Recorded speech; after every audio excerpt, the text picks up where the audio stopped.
So if you view the way that vegans respond to vegan influencers becoming ex-vegan as evidence that vegans are in a cult, what do you have to say about the way that people react to, dog abuse cruelty videos that go viral? Is the way that these people are outraged at dog abuse indicative of them being in a cult? If you don't think so, then what is the relevant difference between the two situations?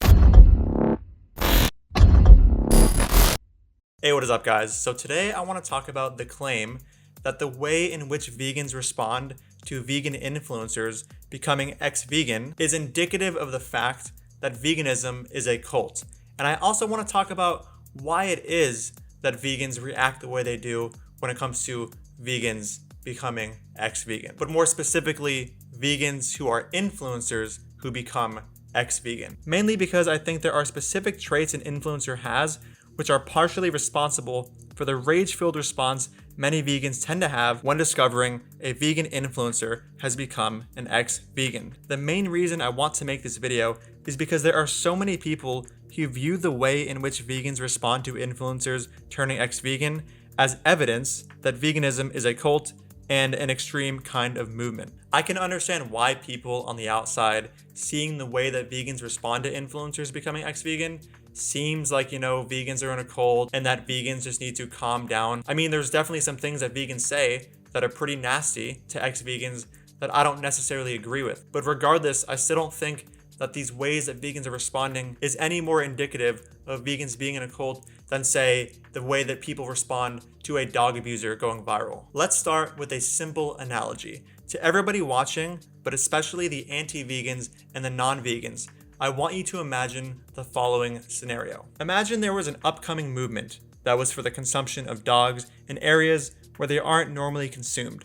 Let's imagine that in this world, in the same way that cows, pigs, and chickens are being slaughtered for food, dogs are now being slaughtered for food. Just take a look at some of these images involving dogs being raised and slaughtered for food in other parts of the world and pretend that these pictures are representative of what this pro-consumption of dogs movement advocates for. To make this consumption of dogs even more analogous to the consumption of livestock today, let's also add to the hypothetical that this movement for the consumption of dogs is partially based on the pseudo-scientific myth that dog meat is needed for good health. Let's now imagine that as a result of this pro-dog meat movement coming into existence, there now is another movement coming into existence that goes against dog meat consumption, and we can sort of analogize this movement with the vegan movement today. For the sake of keeping this simple, let's just call this hypothetical movement the anti-dog abuse movement. So this movement, involves vigils, going outside of dog slaughterhouses and protesting against the,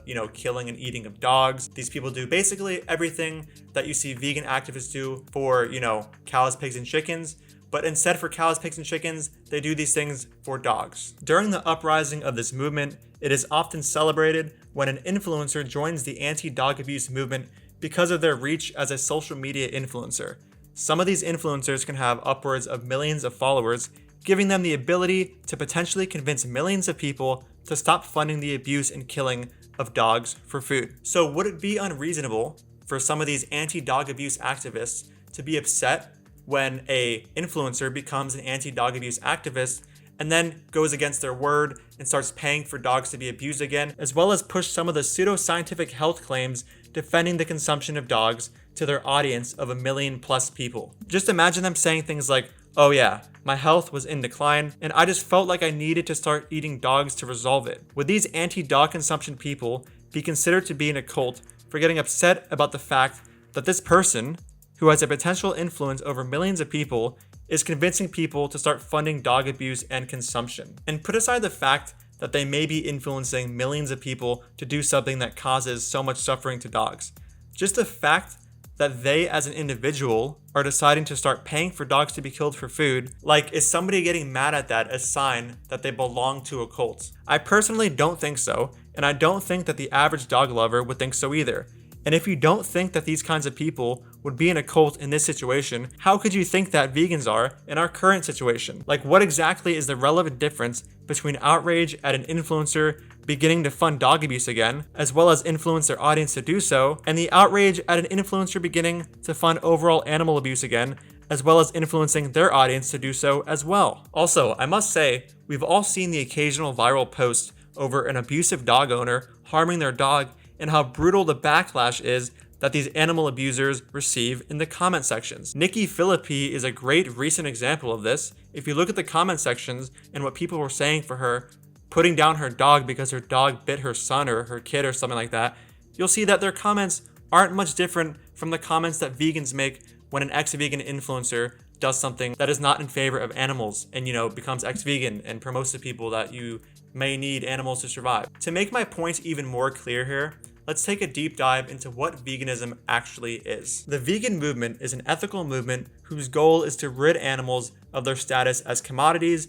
and live in a world free of humans breeding, exploiting, and murdering animals for the sake of human benefit. Vegans want to end the suffering and death of trillions of animals each year. Now just try and imagine, just for a moment, trillions of animals suffering and dying each year, mostly to be turned into food, but also to be used for experimentation, clothing, and entertainment for humans. It appears like an amount of suffering and death beyond our comprehension. I've met plenty of vegans who, upon discovering the magnitude of suffering and death that humans inflict on non-human animals today, feel like they can no longer view the world the same again. When they go to restaurants, stores, and other places, the property status of animals is signified everywhere. They are constantly reminded of trillions of animals that are victim of humans each year. These vegans are extremely desperate to live in a world where industry has become fully rid of using and killing animals.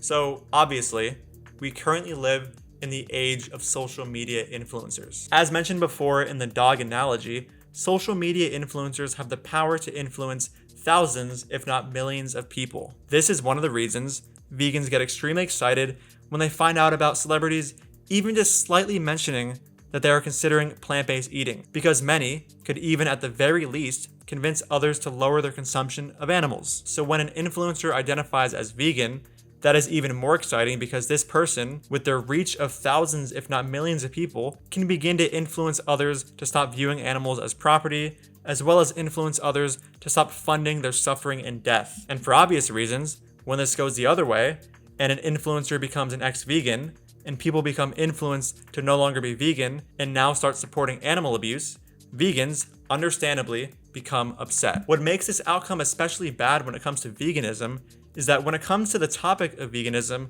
people who are not vegan yet are more often than not looking for reasons to not be vegan, partially because they don't want to give up lifelong styles of eating that have been fully habituated, or just food items which they are emotionally attached to. So when you combine the already existing vegan hesitancy with the many people who are easily influenced by an influencer, a vegan influencer coming out as ex-vegan acts as the perfect recipe for potentially getting somebody to either give up on veganism or simply never try it. And to the people who aren't even fans of the influencer, but possess this vegan hesitancy, things can happen with them too, not in favor of going vegan. I'm No Longer Vegan videos tend to be majorly publicized and receive much more views for a social media influencer than their average video. So people who are hesitant to go vegan, which are a lot of people, who are not even fans of these influencers, may end up viewing these I'm No Longer Vegan videos, which push the perfect pseudoscientific myths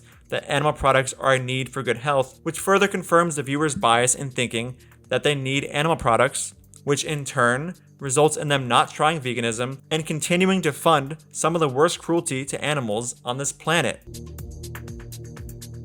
In summary, for the same reasons one is not in a cult for being upset with a social media influencer promoting the consumption of and cruelty toward dogs, one is also not in a cult for being upset with a social media influencer promoting the consumption of and cruelty toward a multitude of animals. It's really that simple. So if you view the way that vegans respond to vegan influencers becoming ex-vegan as evidence that vegans are in a cult, what do you have to say about the way that people react to, dog abuse cruelty videos that go viral? Is the way that these people are outraged at dog abuse indicative of them being in a cult? If you don't think so, then what is the relevant difference between the two situations? All right, guys, that is the end of the video. Please like, comment, and subscribe, and definitely share this video with somebody you know who has said in the past that the way that vegans respond to vegans becoming, ex-vegan, who are influencers, just makes it seem like vegans are in a cult. And maybe they'll change their mind and understand that the way that vegans respond is no different from the way that dog lovers respond when they find out about a dog being abused online. Thank you so much for watching, and if you support my work and want to support me on Patreon, the link is in my description. Thank you again for watching, and I'll see you in the next video. Dude, even vegans don't get your weird, stupid wannabe sense of irony here. Who is your audience? Nobody gets these dumb jokes. Dude, even vegans don't get your weird, stupid